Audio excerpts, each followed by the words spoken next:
भक्त का चरित्र अभी हम हिसार में सुना रहे थे।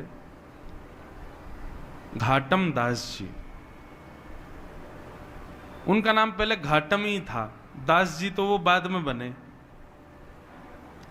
तो घाटम जी का चरित्र इतना सुंदर है कि घाटम जी जयपुर के पास के गांव के बहुत बड़े चोर थे और उनका ये पुश्तैनी काम था।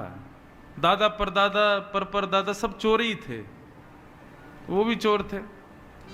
उनके यहाँ एज अ बिजनेस देखा जाता था, इस काम को गलत नहीं मानते थे। तो रात्रि में जब लोग बाग निकलते थे उस नगर से, उस गांव से, तो घाटम जी बैठे रहते थे और उस व्यक्ति को पकड़ करके लूट लेके जाना, यही उनका काम था।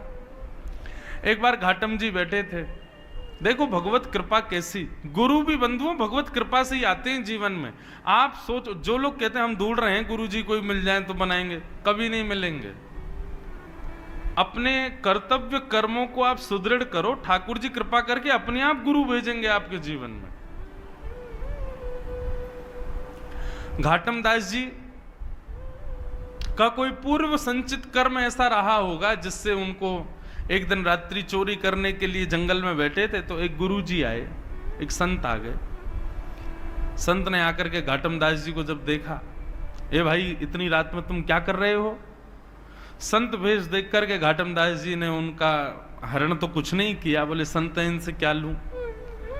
बोले महाराज जी आपसे क्या छुपाऊं, चोर हूं मैं, चोरी करता हूं। संत बोले काम तो अच्छा नहीं है। बोले कि महाराज आपके लिए अच्छा नहीं होगा, पर हमारे तो घर परिवार शतकों से इसी से चल रहे हैं। हमारे दादा परदादा परदादा हम सब चोरी थे, मैं भी चोर हूं। अभी मैं कल परसों से अपने बेटा को भी लाऊंगा, उसको भी सिखाऊंगा, उसको भी सीखना तो है भाई, हमारा पुश्तैनी काम है। संत बोले क्यों करते हो, गलत है ना, किसी की मेहनत की कमाई को तुम ऐसे लूट लेते हो। बोले तो हम भी तो मेहनत करके लूटते हैं, हमारी भी तो मेहनत है। वो व्यक्ति सत्कर्म करके कमा रहा है, हम मेहनत करके पूरा मंत्रणा बना के लूट रहे हैं, तो इसमें भी तो मेहनत है। घाटम दास जी के वचन सुनकर के संत बोले भैया इसके रग रग में चोरी है, नहीं निकल पाएगी। संत ने उनके चरणों में, घाटम दास जी ने चरणों में प्रणाम किया। बोले आप आज्ञा करो, यदि आपके मन में कोई भाव हो तो। बोले भाई तुम मेहनत करके धन कमाया करो। बोले मेहनत ही तो करता हूं नाथ। संत बोले ये नहीं सुधरेगा। संत बोले तो ठीक है, एक काम करो, तुम सब जो मन करे वो करो, 4 काम हमारे कहे के करो। बोले आज्ञा करो। पहला, सदा सत्य बोलोगे, कभी झूठ नहीं बोलना। चोरी की तुमको छूट है, तुम चोरी करो, डकैती डालो, लेकिन तुम सदा सत्य बोलोगे। घाटम दास जी बोले ठीक है। दूसरी बात,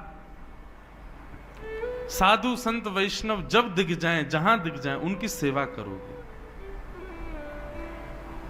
घाटम जी बोले जो आज्ञा। तीसरी बात, जीवन में जो कुछ भी पाओगे उसको पहले भगवान को निवेदित करोगे, चाहे चोरी की सामग्री क्यों ना हो, पहले भगवान को अर्पित करो, उसके बाद अपने जीवन में उसका प्रयोग करना जी। और राह चलते किसी भी मठ मंदिर को यदि देखो तो 100 काम छोड़ के पहले वहां प्रणाम करो, दर्शन करो, परिक्रमा करो, फिर आगे चले। ये 4 काम तुमको करने, समझ आ गए कौन कौन से? पहली बात सत्य बोलनी है, दूसरा संत ब्राह्मण वैष्णवों की सेवा करनी है, तीसरा कुछ भी सामग्री लोगे पहले ठाकुर जी को निवेदित करनी है, प्रसाद बना के उसको स्वीकार करना है, और चौथी बात, राह में कोई भी मठ मंदिर मिले पहले वहां प्रणाम करो, फिर आगे चलो। घाटम जी बोले ये तो मैं कर सकता हूं, बस चोरी की छूट है। बोले हाँ खूब चोरी डकैती करो, बस ये 4 काम ध्यान रखना। ऐसा कह के संत चले गए। घाटम जी तो महाराज अब ऐसे ही रहने लगे, सत्य बोलते थे, संतों की सेवा करते थे, कोई भी चोरी करते पहले भगवान को देते, फिर अपने प्रयोग में लेते, और कहीं भी कोई मंदिर मिलता प्रणाम करते। गुरु के बताए मार्ग पर चल रहे थे तो चोरी में उनको और ज्यादा लाभ होने लग गया। अब ज्यादा गहने मिलने लगे और ज्यादा उनके घर को लाभ होने लगा। घाटम जी बड़े खुश, बोले बढ़िया गुरु जी मिले हैं, बस ये 4 सरल से नियम बता गए हैं, सब बढ़िया चल रहा है। एक दिन गुरु जी ने घाटम जी को निमंत्रण भेजा कि हमारे मठ का उत्सव है, पधारो और कुछ सेवा करो यहाँ पे। तो घाटम जी बोले, गुरु जी के उत्सव में सेवा करनी है, कोई छोटी मोटी सेवा नहीं, ऐसी सेवा करूं कि पूरा उत्सव का सारा खर्चा मैं ही करूं, तब मुझे सुख मिलेगा कि मैंने गुरु जी को दक्षिणा दी। तो बोले उसके लिए बड़ी चोरी करनी पड़ेगी, क्या करें? तो बोले कि महाराज जिस नगर में हम रहते हैं वहां के राजा के बड़े मूल्यवान घोड़े हैं, यदि एक घोड़ा उनमें से चुरा लिया जाए और उसके बदले जो धन आए वो इतना धन होगा कि गुरुजी के एक नहीं 6-7 उत्सव मैं ही करवा दूंगा। तो घाटम जी ने एक सिपाही का रूप धारण किया, राजा के दरबार में जाने लगे। द्वारपालों ने पूछा, कहां भाई, कहां कहां कहां घुसे चले जा रहे हो भीतर? कौन हो? थे तो सिपाही वेश में। अब पूछा कौन हो, तो सत्य बोलते थे। बोले चोर हूं, चोर हूं, चोरी करने आया हूं। तो सिपाहियों को ऐसा लगा कि भैया ये कोई राजा का अंतरंग व्यक्ति है और हमने इससे पूछ लिया कि तुम कौन हो, तो इसको बुरा लग गया है, इसलिए ये व्यंग में बोल रहा है कि चोर हूं। अरे भैया क्षमा करो, जाओ जाओ भीतर जाओ। घाटम जी बड़े खुश, सत्य बोल रहा हूं फिर भी देखो आज्ञा मिल रही है, जाओ। घाटम जी भीतर गए। राजा के 4 घोड़े थे, उनमें सबसे महंगा घोड़ा काला वाला था, वही चुराया। उस पर बैठ करके और महाराज बाहर निकलने लगे तो सिपाहियों ने फिर पूछा, बोले तो राजा का घोड़ा है, इसको लेके कहां जा रहे हो? बोले बताया था ना चोर हूं, चोरी करने आया हूं, घोड़ा चोरी करके ले जा रहा हूं, अपने घर बेच दूंगा इसको। सिपाहियों को फिर लगा, बोले अब तो कुछ ज्यादा ही बुरा मान गए लगते हैं ये, हैं? ये कोई राजा के कार्य से आया व्यक्ति है, हम बार बार इसको टोक देते हैं तो बेचारा बुरा मान जाता है, अपने आप को चोर बताता है। अरे भैया क्षमा करो, तुम जाओ जाओ ले जाओ। घाटम दास जी ले गए। घाटम दास जी घोड़े पर बैठे, बोले गुरु जी की पहली आज्ञा पूर्ण हो गई। गुरु जी ने कहा था जो भी सामग्री लो पहले ठाकुर जी को निवेदित करो। हे ठाकुर जी, ये घोड़ा आपका ही है, ये राजा का नहीं है, मेरी मन बुद्धि स्वीकार कर चुकी है, ये आपका है। ऐसा कह करके जा रहे थे। अब राजा को कहीं निकलना था, उसने अपने घोड़े बुलाए। किसी ने आके बताया, बोले एक काला वाला घोड़ा तो है ही नहीं महाराज। पूछा गया तो सिपाहियों ने बताया, बोले एक व्यक्ति आया था, वो लेके चला गया। पूरी बात बताई, बोले उसने बताया भी था मैं चोर हूं। राजा बोले तो तुमने उसको पकड़ा क्यों नहीं? बोले हमको लगा इतना सत्य कौन बोलता है, वो बोल रहा था कि मैं चोर हूं, चोरी करने आया हूं, लाग जाके बेच दूंगा, तो हमको लगा महाराज का कोई निजी सेवक है, बुरा मान गया इसलिए ऐसे बोल रहा है, इसलिए छोड़ दिया। जाओ पकड़ो, ज्यादा दूर नहीं गया होगा। सैनिक दौड़े पीछे।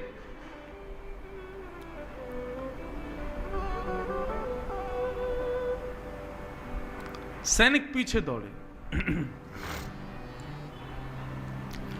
अब यहां घाटम जी घोड़ा लेकर के जा रहे थे, रास्ते में ही एक मंदिर मिल गया और मंदिर में पूजा सेवा चल रही थी। घाटम जी को वैसे भागना तो था, बोले भैया पीछे सैनिक लगे हैं, लेकिन नहीं, कोई बात नहीं, पकड़े जाएंगे तो ठीक है, गुरु आज्ञा रक्षा करेगी। गुरु जी ने कहा था पहले मंदिर प्रणाम करना। घोड़े को एक पेड़ पर बांध दिया, घाटम जी भीतर चले गए। मंदिर में दर्शन करने के लिए गए, इतने में ही सिपाही आए। सिपाहियों ने मंदिर के बाहर पेड़ से बंधे हुए घोड़े को देखा। घोड़े की कद काती और उसका नैन नक्श तो सब वही थे जो राजा के घोड़े के थे, पर उसका रंग अब श्वेत हो गया था, वो काला नहीं था, अब सफेद हो गया था। क्यों? क्योंकि घाटम जी ने उसको भगवान को निवेदित कर दिया था। बोले ठाकुर जी आपका है, ठाकुर जी ने उसका रंग ही बदल दिया। बोले राजा का तो काला था, भगवान का तो सफेद है। सैनिक गए महाराज, सैनिक सब घेर के खड़े थे। घाटम जी अंदर से मंदिर से पूजा पाठ करके परिक्रमा करके बाहर आए, देखा सैनिक खड़े। सैनिकों ने पूछा, हाँ भाई ये घोड़ा किसका है? राम जी का। सत्य बोल रहे हैं, मैंने तो निवेदित कर दिया उनको। बोले तुम राजा के यहां से चुरा के लाए हो ना इसको? बोले हाँ ये बात सत्य है कि राजा के यहां से चुराया, पर मैंने अब ये ठाकुर जी को दे दिया है, अब ये ठाकुर जी का है। तो क्या बकवास करते हो? और ये काला था, ये गोरा कैसे हो गया? बोले वो तो मैं भी सोच रहा हूं कि ये गोरा कैसे हुआ। मुझे ऐसा लगता है राम जी को गोरे घोड़े पसंद होंगे, इसलिए उन्होंने इसको गोरा कर दिया। सैनिकों के दिमाग में बात ही नहीं घुस रही घाटम की। बोले बोल क्या रहा है? बोले भाई कद काठी तो वही है, सब नैन नक्श वही है राजा के घोड़े के जो थे, ये गोरा कैसे हो गया? तो घाटम जी बोले मैं बोल भी तो रहा हूं कि मैंने चुराया, और जब चुराया था तब काला था, पर राम जी को निवेदित किया तो गोरा हो गया। सैनिक बोले ऐसे काम नहीं, इसको पकड़ के ले चलो, ले चलो इसको। पकड़ के राजा के सामने ले गए। राजा ने कहा भाई घोड़ा तो ये मेरा ही है, पैरों में नाल भी वैसी, आंख भी वैसी, कान भी वैसे, गले के बाल भी वैसे, सब कुछ, लेकिन ये गोरा कैसे हो गया? और 1 घंटा भी नहीं हुआ तुमको चोरी किए, इतनी जल्दी कोई पुताई करके रंग तो बदल नहीं सकता, ये रंग इसका गोरा कैसे हुआ? घाटम जी बोले क्योंकि नाथ ये पहले आपका था, अब ये राम जी का है। बोले राम जी का मतलब? बोले मैंने राम जी को निवेदित कर दिया, उनको दे दिया, प्रसाद बन गया, अब ये उनका प्रसाद है, उनको गोरे घोड़े पसंद होंगे इसलिए गोरा हो गया। आपका ही है, मैं मानना हूं मैंने ही चोरी किया है, पर ये अब राम जी को दे के मैंने गोरा करवा लिया। राजा का भी सर घूमने लगा। बोले ये कैसा व्यक्ति है, क्या बोल रहा है? बोले सुनो ये झूठ बोल रहा है, ये चोर को बचाने का प्रयास कर रहा है, चोर तो इसने भगा दिया असली घोड़े के साथ, और ये नकली घोड़ा लाके हम लोगों को गुमराह कर रहा है। नहीं नहीं महाराज मैं झूठ नहीं बोलता, ये आपका ही घोड़ा है। बोले यदि ये मेरा घोड़ा है तो मेरे घोड़े की एक पहचान है कि उसके गले के पास में एक मस्सा है बालों के भीतर। बोले देख लो। आकर के महाराज बाल हटा करके देखे, राजा तो महाराज मूर्छित जैसा हो गया, मस्सा दिख गया उसको। बोले असंभव, ये गोरा कैसे हो गया? बोले मैं बता रहा हूं ना, ये राम जी को निवेदित कर दिया मैंने। राजा चरणों में गिर गए, भैया तू क्या बला है, तू ये बता पहले, सत्य भी बोल रहा है, चोरी भी कर रहा है, सबको बता भी रहा है मैं चोर हूं, सब कुछ कर रहा है, और अब तू ये है क्या? बोले मैं अपने गुरु की आज्ञा का पालन कर रहा हूं, मैं चोरी करता हूं, चोर हूं, पर मैं सत्य बोलता हूं। जो भी सामग्री चुराता हूं पहले भगवान को निवेदित करता हूं, संतों की सेवा करता हूं, और कहीं भी मंदिर दिखे, मठ दिखे तो प्रणाम करता हूं। महाराज राजा बोला ये चोर बनने योग्य व्यक्ति नहीं है, बताओ कितना सत्यव्रत अपने गुरु के वचनों के प्रति। बोले महाराज आपकी आज्ञा हो तो आज से आप हमारे राजगुरु, अब आपको चोरी नहीं करनी है, आप हमारे इस राज शासन के गुरु के रूप में विराजमान हो जाओ। घाटम जी ने जब ये शब्द सुना तो नेत्रों से अविरल अश्रुधार गिरने लगे और अपने गुरुदेव को याद करके रोने लगे। मेरे गुरुदेव की सहज वाणी का मैंने पालन किया, चोरी करता था, सब गलत काम करता था, केवल उनकी वाणी का पालन करने पर आज मुझको एक राजा का गुरु पद भी प्राप्त हुई। यदि मैंने कार्य भी सत्कृत्य किए होते तो आज एक राजा नहीं साक्षात राम जी मुझको गोदी में बिठाते। मैं आज के बाद चोरी नहीं करूंगा। और उस दिन से घाटम जी का नाम बदल गया और उन्होंने अपना नाम रखा घाटम दास। और केवल साधारण सी गुरु आज्ञा से एक चोर, जिसके पुश्तैनी चोर हैं सब, ऐसे घाटम जी परम भक्त वैष्णव हो गए। पर घाटम दास जी पद लिखते थे, उनका एक पद बड़ा सुंदर है। घाटम दास जी क्या गाते?